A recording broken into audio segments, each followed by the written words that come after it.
नमस्कार, स्वागत है आपका। आप देख रहे हैं हमारा नवरात्रि स्पेशल शो जगदम्बा। नवरात्रि यानी शक्ति की भक्ति का पर्व, इसलिए हम आपके लिए नवरात्रि के 9 दिनों में आपके लिए लेकर आए हैं हमारा ये खास कार्यक्रम। इसमें हम आपको करवाएंगे माँ के दिव्य दरबारों के, उनके स्वरूपों का दिव्य दर्शन। तो नवरात्रि का आज है तीसरा दिन और तीसरे दिन माँ दुर्गा के तीसरे स्वरूप यानी कि माँ चंद्रघंटा की पूजा अर्चना की जाती है। धार्मिक मान्यताओं के अनुसार माँ चंद्रघंटा को राक्षसों का वध करने वाली कहा जाता है। माँ चंद्रघंटा के मस्तक पर घंटे के आकार का अर्धचंद्र है, जिसके कारण माँ को चंद्रघंटा कहा जाता है। तो आज हम माँ चंद्रघंटा की आराधना तो करेंगे ही, इसके साथ ही आपको करवाएंगे माँ के दिव्य धामों के दर्शन। तो आइए शुरू करते हैं शक्ति को समर्पित ये खास कार्यक्रम।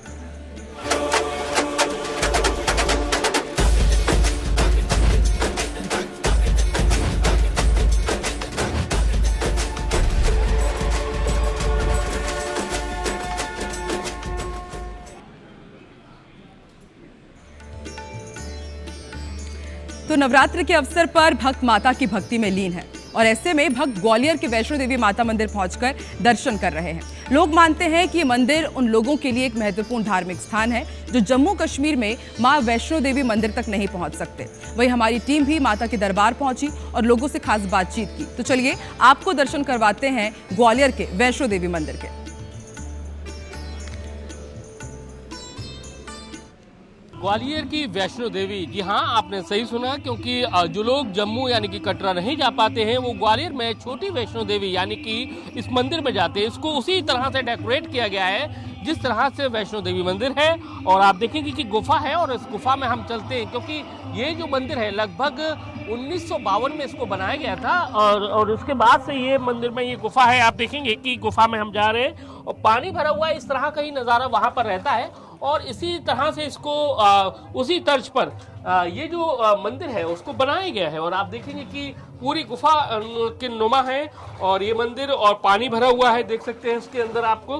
और फिर आप गुफा में से होते हुए माता का जो मंदिर है वहां पर पहुंचते हैं। देखिए, सबसे पहले तो जो वैष्णो देवी हैं उनके दर्शन कीजिए, क्योंकि बेहद खूबसूरत ये मूर्ति है। और मूर्ति को लेकर क्या इतिहास है, मंदिर को लेकर क्या इतिहास है, क्या मान्यता है, जो पुजारी हैं जो वर्षों से इसकी सेवा में लगे हुए, क्या मकसद था ये वैष्णो देवी जो मंदिर है, छोटी वैष्णो देवी कहा जाता है। ऊपर जो मंदिर बना हुआ है संत बाबा महाराज का, उन्होंने यहाँ समाधि ली है, उनकी यादगार में इस मंदिर का निर्माण कराया गया है। इस मंदिर को 42 साल हुए हैं और जो भी मनोकामना के लिए आता है, चुन्नी वगैरह बांधता है, उसकी मनोकामना बहुत जल्दी पूरी होती है। और भी भक्त हैं, क्या कहेंगे कि जो लोग वैष्णो देवी नहीं जा पाते वो यहाँ पर आते हैं, मनोकामना मांगते हैं, सारी पूरी होती है। जी हाँ, हम जो लोग बड़ी वैष्णो देवी नहीं जा पाते हैं वो ये वाली वैष्णो देवी पे आते हैं और उनकी मनोकामना पूर्ण होती है। तो आप देखेंगे कि वैष्णो देवी मंदिर को बहुत ही खूबसूरती से डिजाइन किया गया है। और आप देखेंगे कि वैष्णो देवी माता मंदिर के बाद आपको शंकर जी के दर्शन होंगे और उसके बाद ही यहाँ से जो निकलने का जो रास्ता है बिल्कुल उसी गुफा नुमा बनाया गया है और उसको और भक्त लगातार यहाँ पर दर्शन करने आते हैं। तो कुल मिलाकर देखा जाए तो नवदुर्गा में, नवरात्रि में बहुत ही ज़्यादा भक्तों में उत्साह रहता है और यही वजह है कि लोग छोटी वैष्णो देवी मंदिर में दर्शन करने के लिए माँ के आते हैं। कैमरामैन राजकुमार कुशवाहा के साथ नासिर गौरी, IBC 24 ग्वालियर। तो यदि आप जम्मू कश्मीर नहीं जा पा रहे हैं तो आप ग्वालियर के मां वैष्णो देवी जाकर के मां का आशीर्वाद जरूर पा सकते हैं और भक्त आज यहां पर बड़ी संख्या में पहुंच रहे हैं। अब आपको राजधानी रायपुर की मां महामाया की लीला बताते हैं। कहा जाता है कि इनकी वाकई लीला अपरंपार है। शारदीय नवरात्र के तीसरे दिन राजधानी रायपुर के प्राचीन महामाया मंदिर से सुबह से ही भक्तों की भक्ति गूंज रही है। इन मंदिरों में नवरात्र के दौरान विशेष पूजा अर्चना की जा रही है। माना जाता है कि यहाँ सच्चे मन से माता रानी के नाम ज्योति कलश जलाने से आपकी हर मनोकामना पूरी हो जाएगी। यही वजह है कि हर साल यहाँ 10,000 से ज्यादा ज्योति कलश जलाए जाते हैं। प्रदेश भर के अलग अलग कोनों से आए श्रद्धालुओं की इस मंदिर में आस्था कितनी है, बता रही है IBC 24 संवाददाता प्राची पांडे। आज शारदीय नवरात्रि का तीसरा दिन है और आज माँ चंद्रघंटा की पूजा अर्चना की जाती है। इस वक्त हम राजधानी रायपुर के महामाया मंदिर में मौजूद हैं और ये मंदिर जो है सैकड़ों साल पुराना है, काफ़ी प्राचीन ये मंदिर है। और यहाँ पर न केवल शारदीय नवरात्रि के दौरान बल्कि चैत्र नवरात्रि के अलावा 12 महीना इसी तरह से भक्तों की भीड़ रहती है। आप इस वक्त देख सकते हैं कि किस तरीके से माता रानी का यहाँ पर दिव्य और सुंदर श्रृंगार किया गया है और भक्तों की भीड़ यहाँ पर सुबह से ही उमड़ी हुई है। कतार में खड़े होकर जो भक्त हैं, जो श्रद्धालु हैं, वो अपनी अपनी बारी का इंतजार कर रहे हैं ताकि वे माता रानी के दर्शन कर सके। इस मंदिर में 3 देवियों की स्थापना है और तीनों देवियों की यहाँ पर पूजा अर्चना की जाती है। तो यहाँ पर आए कुछ भक्तों से भी हम बातचीत करेंगे कि उनकी इस मंदिर को लेकर क्या आस्था है। आप लोग कब से इस मंदिर पर आ रहे हैं, क्या कुछ आप लोगों की आस्था है? इस बार मैं इसीलिए माता के पास व्रत रखी हूँ कि ये जो प्राकृतिक आपदा आई है, इसीलिए मतलब माता शांत होए और प्राकृतिक आपदा जो है वो थोड़ा शांत होए, मतलब जगह जगह में जो हो रहा है, तो इसीलिए मैं 9 दिन का व्रत रख के माता के पास आ रही हूँ। बिल्कुल, देखिए लोगों की आस्था किस प्रकार से इस मंदिर से जुड़ी है। आपने देखा लोग भावुक हो जा रहे हैं और जिस प्रकार से देश में अलग अलग जगहों में आपदा आ रही है उसको लेकर इन्होंने मनोकामना मांगी और 9 दिन का उपवास भी रख रही है। और भी कुछ लोगों से बातचीत करेंगे। क्या आस्था है आपकी? माना जाता है इस मंदिर में मांगी हर मनोकामना पूरी होती है। ये बहुत पुरानी मंदिर है, इसकी बहुत ज़्यादा मान्यता है। हम शुरू से यहाँ पे मंदिर के दर्शन करने आ रहे हैं। देखिए अलग अलग लोग हैं, अलग अलग जगहों से आ रहे हैं, लेकिन मनोकामना जो है, आस्था जो है इस मंदिर से लोगों की एक ही है कि यहाँ मांगी हर एक जो मनोकामना है वो पूरी होती है। और भी कुछ यहाँ पर आप भक्त देखिए, हर वर्ग के लोग यहाँ पर आए हुए हैं। लंबी कतार यहाँ पर लगी हुई है, भक्तों की भीड़ यहाँ उमड़ी हुई है। हमारे यहाँ साथ यहाँ पर मंदिर के आचार्य मौजूद है, उनसे भी कुछ जानेंगे किस तरीके से मंदिर का निर्माण हुआ, क्या कुछ इसका इतिहास है, मान्यता के बारे में बताएंगे। श्री राजराजेश्वरी महामाया मातेश्वरी की जी, माँ महामाया आप सभी की मनोकामना पूर्ण करें। बहुत ही प्राचीन मंदिर है यह, हैवंशी राजाओं के समय, मोरध्वज राजाओं के द्वारा उस समय जो है स्थापित की गई थी। और यह सिद्धपीठ मंदिर में देश प्रदेश और गांव-गांव से लोग यहाँ दर्शन करने के लिए आते हैं। माँ भगवती हर की मनोकामना पूर्ण करते हैं। काफ़ी पुराना ये मंदिर है और यहाँ पर हर वर्ष, हर साल या हर महीने इसी तरीके से भक्तों की भीड़ उमड़ी रहती है और माना जाता है कि यहाँ पर माता रानी के दर्शन मात्र से हर मनोकामना पूरी होती है। कैमरा पर्सन धर्मचंद साहू के साथ प्राची पांडे, IBC 24 रायपुर। तो आपने देखा कि किस तरह से भक्तों का यहाँ पर आस्था का गहरा संगम देखने को मिलता है। यहाँ पर लोग ये भी कह दे रहे हैं कि सोचिए जिस तरह से प्राकृतिक आपदाएं आ रही हैं उससे अब उनको जरूर राहत मिलनी चाहिए। अब आपको लिए चलते बेमेतरा, यहाँ पर भी नवरात्रि के अद्भुत रंग देखने को मिल रहे हैं। यहाँ भक्तों ने बेमेतरा की सुख समृद्धि के लिए 65 गाँव की पैदल यात्रा का आयोजन किया है। इस पैदल यात्रा में बाकायदा माँ दुर्गा की प्रतिमा लेकर ग्रामीण भ्रमण कर रहे हैं। तस्वीरें आप देखिए, डीजे साउंड सिस्टम और रास्ते में खाने पीने और रात रुकने के साधन के साथ ये पैदल यात्रा निकाली जा रही है। दरअसल गांव की सुख समृद्धि की मनोकामना के लिए मां दुर्गा की प्रतिमा और हाथ में झंडा उठाए पैदल यात्रा का संकल्प लिया गया है। ये पैदल यात्रा माता रानी के आशीर्वाद से 9 दिनों में तय होगी और फिर वापस दुर्गा पंडाल में ही संपन्न होगी।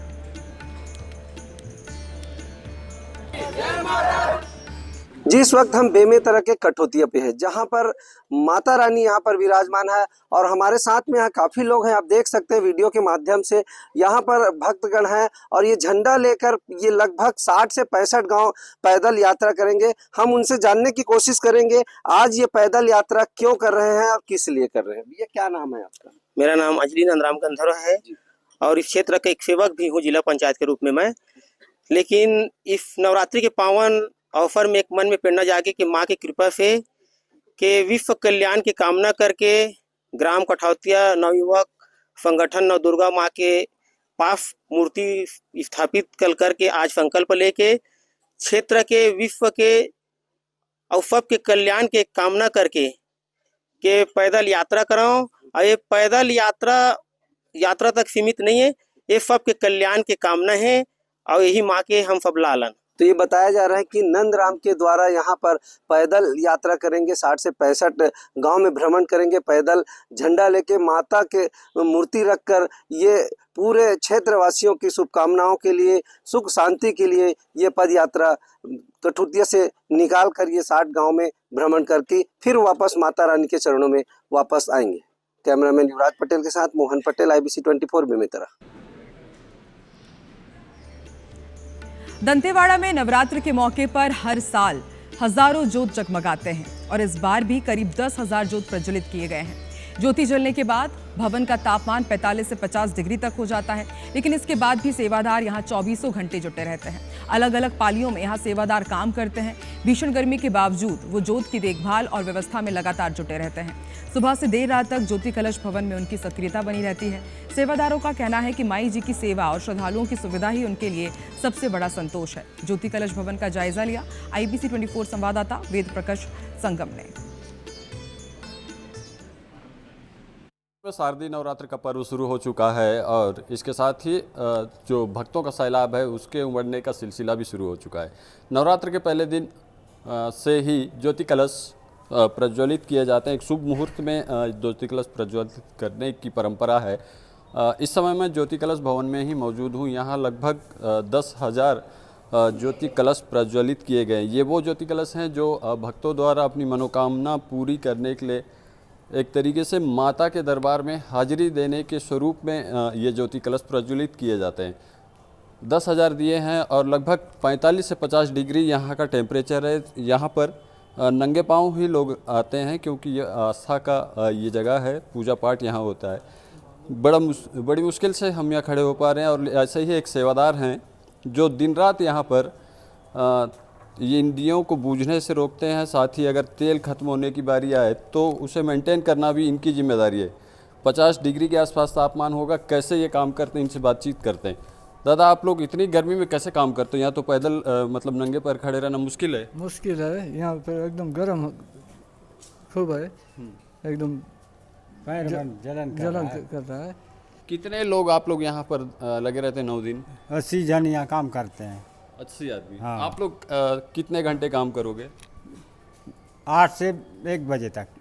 लगभग 5 घंटे। हाँ, लगभग 45 से 50 डिग्री टेम्परेचर है और यहाँ पर खड़े रह पाना भी मुश्किल है। ऐसे में ये इन सेवादारों को भी सैल्यूट करना होगा या फिर इसे माता रानी की कृपा ही कहें जो इतनी भीषण टेम्परेचर के बीच भी ये अनवरत ये काम कर रहे हैं। वेद प्रकाश संगम, IBC 24, दंतेवाड़ा। आइए अब आपको सीधी जिले के घोघरा चंडी देवी मंदिर के दर्शन कराते हैं, जहां आज भी बकरे की बलि की परंपरा है। लेकिन आपको जानकर हैरानी होगी कि यहाँ बकरी की बलि तो ले ली जाती है, थोड़ी देर के लिए बकरा मृत भी हो जाता है, लेकिन बाद में वो खुद ही जीवित हो जाता है। सुनने में आपको भी ये हैरत भरा लग रहा होगा। स्थानीय लोग इसे देवी का अद्भुत चमत्कार ही मानते हैं जो सदियों पुराना रहा है। अकबर के नवरत्नों में शुमार बीरबल ने भी इसी देवी से वाक्य सिद्धि का वरदान प्राप्त किया था, जिनके कई किस्से और कहानियां आज भी प्रचलित है। देखिए हमारी खास रिपोर्ट।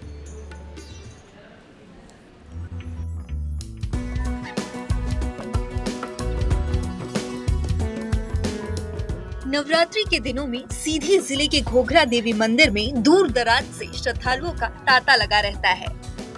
यहाँ की मान्यता है कि जो अपनी मुरादें लेकर आता है वो पूरी हो जाती है। मंदिर के पुजारी अरुण तिवारी बताते हैं कि पूर्वजों रीवा से देवी की पूजा के लिए आए थे। यहाँ वाक्य सिद्धि का वरदान बीरबल को मिला था और दूसरी मान्यता यहाँ बकरा मंत्र के द्वारा मृत अवस्था में हो जाता है। बाद में अक्षत फेंकने पर वो उठ खड़ा होता है। यहाँ पर बकरा चढ़ता है, अक्षत मारने पर वो फिर से उठ जाता है।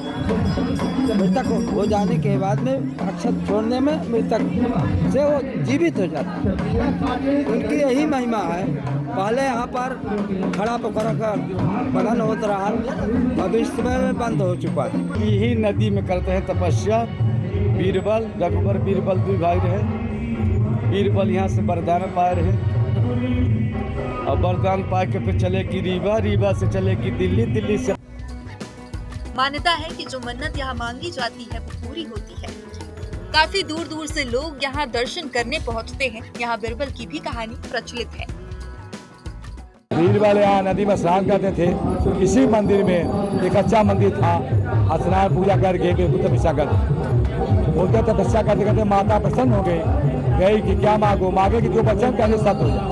हजारों वर्ष के पुराना हो गया इसका। जब है बीरबल जब यहाँ से वरदान पाकर दिल्ली गए तो इतिहास मिल रहा है। जलाली है माता की, जो मंदिर में फिर नीचे जलाली है और कहीं आप चढ़ाएंगे तो नहीं चलेंगे, लेकिन वो जलाली में ही चलेंगे। जलाली में बकरा आप मनौती करते हैं कि हमारा ये काम पूरा हो जाए तो मैं बकरा चढ़ाऊंगा। और दूसरा यहाँ 9 दिन का जो मेन पूजा होता है, राजपूत ठाकुर बघेल ठाकुर करते हैं, अष्टमी के दिन उनका बकरा चढ़ाया जाता है। जिस तरह से यहाँ की प्रथा है। हालांकि यहाँ स्थानीय लोगों को टीस जरूर है कि स्थल का जिस तरह से विकास होना था उतना नहीं हो पाया है। वहीं सांसद डॉक्टर राजेश मिश्रा का कहना है कि घोघरा हम सब के लिए गर्व का विषय है। बिरबल जैसे बुद्धिमान व्यक्ति के रूप में चर्चित रहे हैं। घोघरा देवी मंदिर सीधी जिले वासियों की कुल देवी के रूप में मानते हैं। पुरातत्व विभाग उनको अपने कब्जे में लेकर क्षेत्र का विकास करे। देवी मंदिर हमारे जिले के लिए गौरव का विषय है और बीरबल जैसे बुद्धिमान व्यक्ति जो अकबर के नवरत्न में माने गए थे, उनकी वो जन्मस्थली है और हमारे क्षेत्र में सब लोग कुल देवी के रूप में मानते हैं। हमारा प्रयास है कि इसको राष्ट्रीय परिदृश्य में ले आए। नवरात्र के पर्व में यहाँ भक्तों की भारी भीड़ उमड़ती है। दूर दराज से लोग मां के दर्शन करने के लिए यहाँ पहुँचते हैं। मंदिर में नवरात्रि पर विशेष इंतजाम भी किए गए हैं।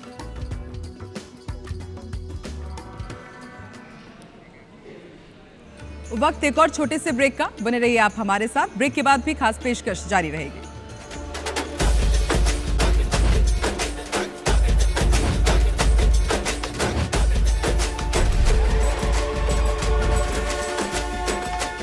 नवरात्रि के मौके पर हम आपको घर बैठे मध्य प्रदेश छत्तीसगढ़ के देवी धामों के दर्शन करा रहे हैं। तो आइए अब आपको ले चलते हैं महासमुंद में विराजी मां चंडी के दरबार में। बागबहरा से 4 किलोमीटर की दूरी पर स्थित मां चंडी मंदिर में नवरात्रि के मौके पर भक्तों की भारी भीड़ उमड़ती है। इस मंदिर से जुड़ी कई किंवदंतियां प्रचलित हैं। तो आइए हम भी करते हैं मां चंडी देवी के दर्शन।